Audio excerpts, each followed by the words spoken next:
Baik. Oke, ini presentasi kayak biasa dimulai dari Mbak Iva, terus Mbak Lial, Mbak Wina, sama Mbak Zidni. Nanti teman-teman setelah presentasi boleh langsung mengutarakan pendapat atau merespon, gitu ya. Langsung aja Mbak Iva, bisa dimulai. Oke, terima kasih Mbak Sasa. Saya izin share screen dulu ya, teman-teman. Apakah suara saya terdengar? Yes. Aman, Mbak.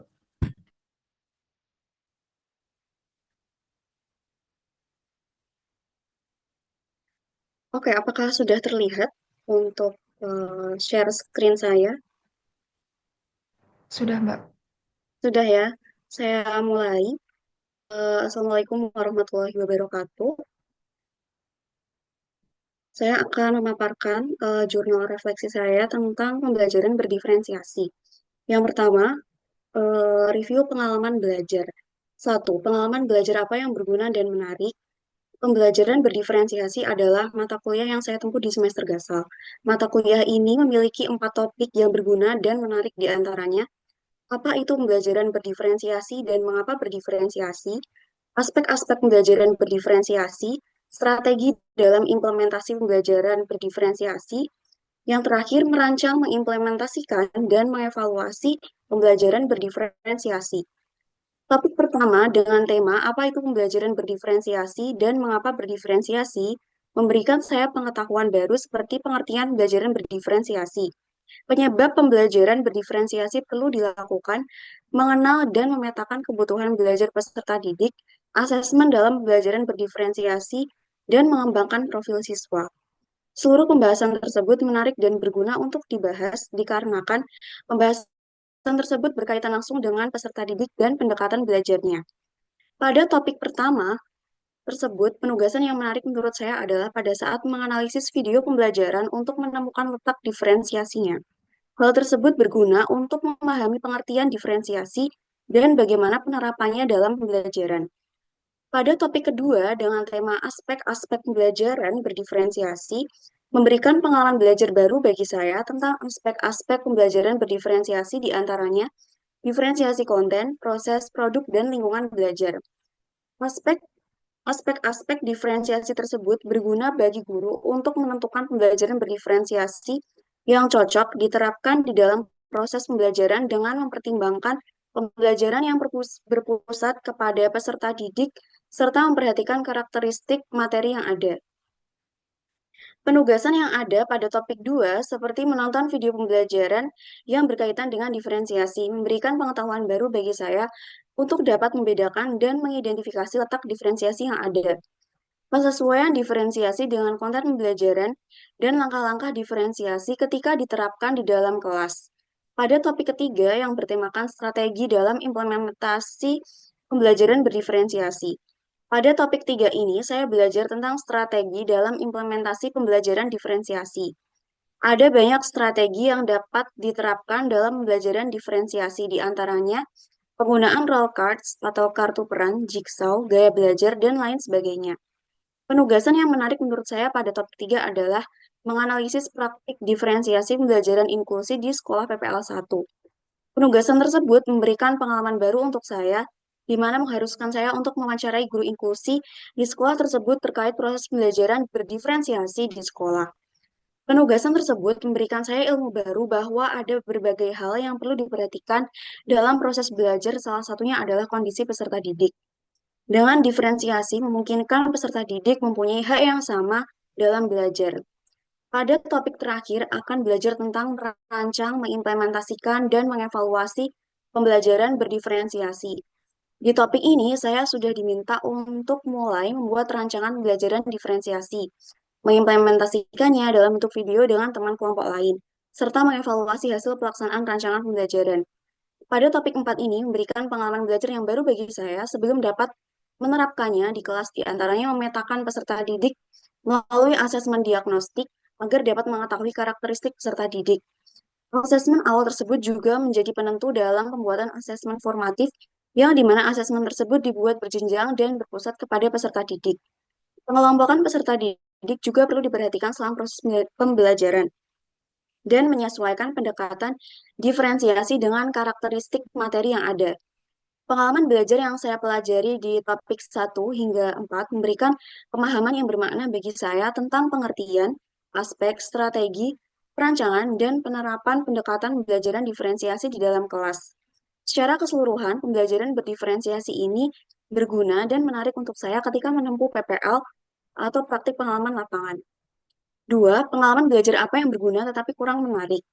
Pengalaman belajar yang saya dapatkan setelah mempelajari pembelajaran berdiferensiasi sekarang, saya dapat mengetahui apa itu pembelajaran berdiferensiasi, aspek strategi yang digunakan, merancang modul ajar berdiferensiasi, mengimplementasikan modul ajar tersebut dalam bentuk role play atau pada saat PPL praktik pengalaman lapangan, serta mengevaluasi kelebihan, kekurangan, catatan perbaikan, dan saran yang membangun untuk praktik pembelajaran berdiferensiasi yang lebih baik lagi.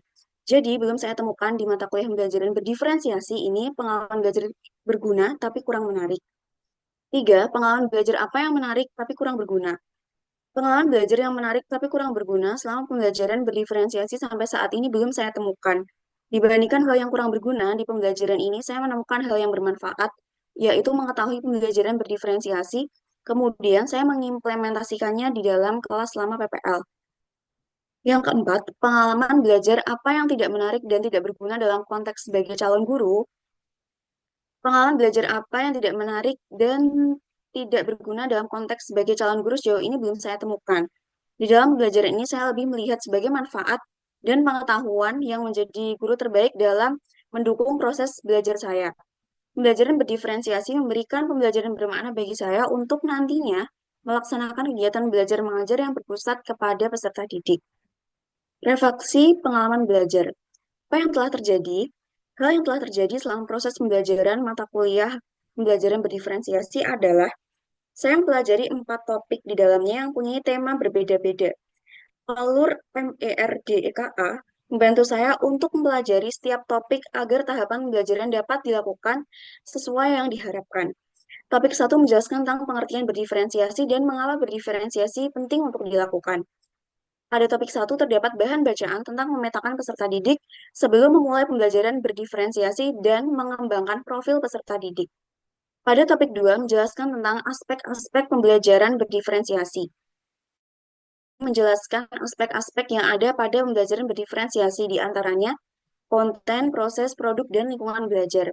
Topik 3 bertemakan strategi dalam implementasi pembelajaran berdiferensiasi adalah guru dapat melaksanakan pembelajaran berdiferensiasi dengan memadupadankan dengan strategi yang beragam seperti infografis, stroll cards, jigsaw, dan lain sebagainya.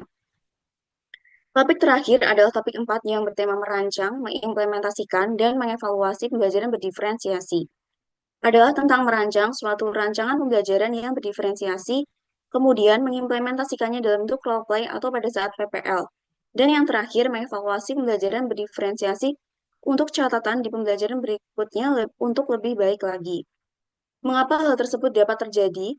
Hal ini dapat terjadi dikarenakan pembelajaran yang saya hadapi adalah bekal saya untuk menghadapi dunia persekolahan dan pendidikan. Berbagai penugasan yang ada di setiap topik membuat saya mampu belajar dengan tahapan-tahapan yang sudah ditentukan oleh LMS atau Learning Management System.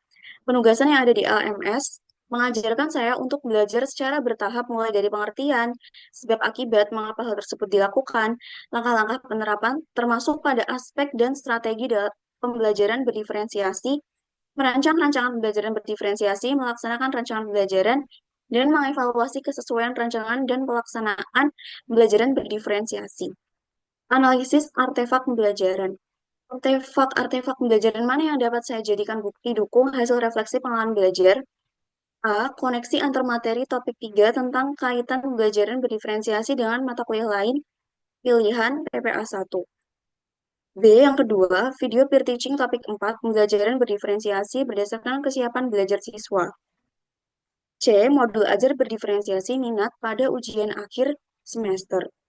Mengapa artefak ini yang saya pilih? Gambar artefak 1, koneksi antar materi pembelajaran berdiferensiasi dengan PPA 1 sebagai berikut. Artefak pertama saya pilih karena pada penugasan tersebut memberikan pengetahuan kaitan antara pembelajaran berdiferensiasi dengan mata kuliah lain. Saya memilih PPA 1 yang menurut saya mempunyai banyak kaitan mulai dari penjelasan, pengenalan, perencanaan dan pelaksanaan asesmen.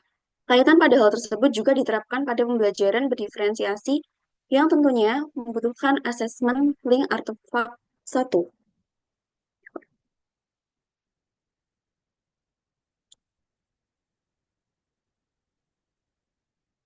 Nah, oke, ini adalah file untuk koneksi antar materi artefak satu ya, teman-teman. Berikutnya, gambar artefak 2 demonstrasi kontekstual video peer teaching pembelajaran berdiferensiasi IPAS.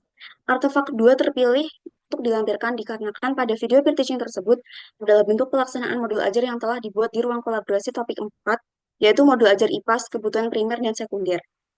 Videonya dapat dilihat di YouTube. Nah, ini, oke, saya lanjutkan untuk modulnya. Nah, ini modulnya ada di halaman kedua.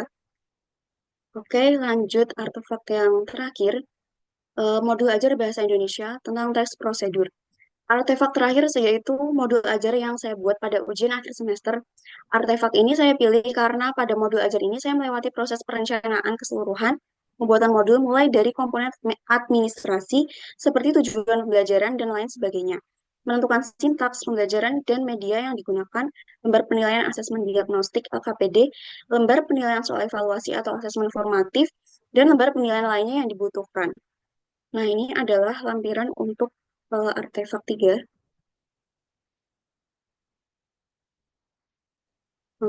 Oke, baik, saya lanjutkan ya, teman-teman.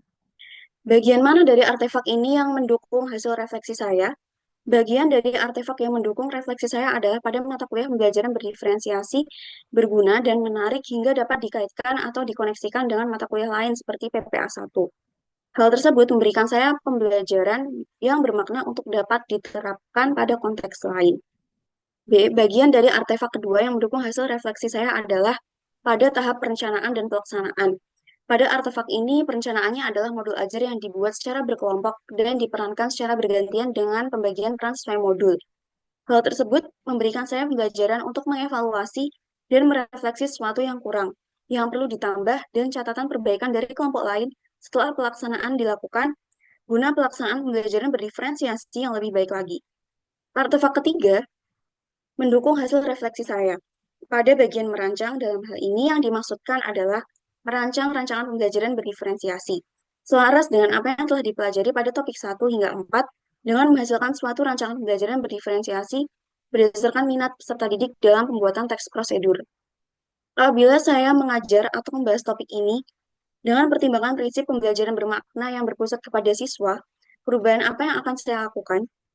Satu, saya akan lebih mengenal peserta didik sebelum melakukan pembelajaran diferensiasi dengan cara memetakan kebutuhan belajar peserta didik melalui asesmen diagnostik sebagai sumber informasi yang dapat diolah dan sebagai pertimbangan dalam proses pembelajaran.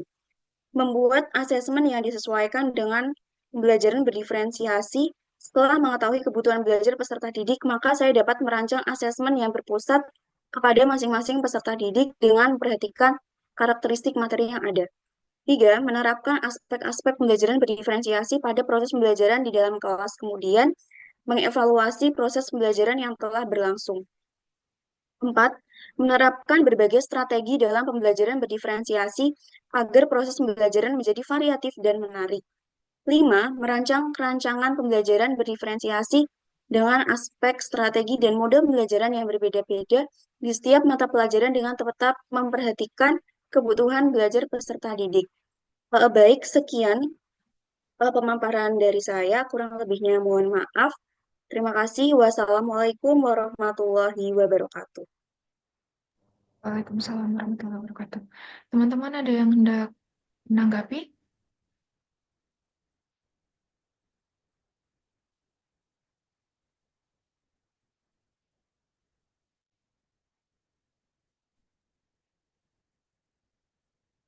Nggak ada ya? Sudah cukup lengkap banget. Terima kasih Mbak Iva. Selanjutnya Mbak Lial, dipersilakan.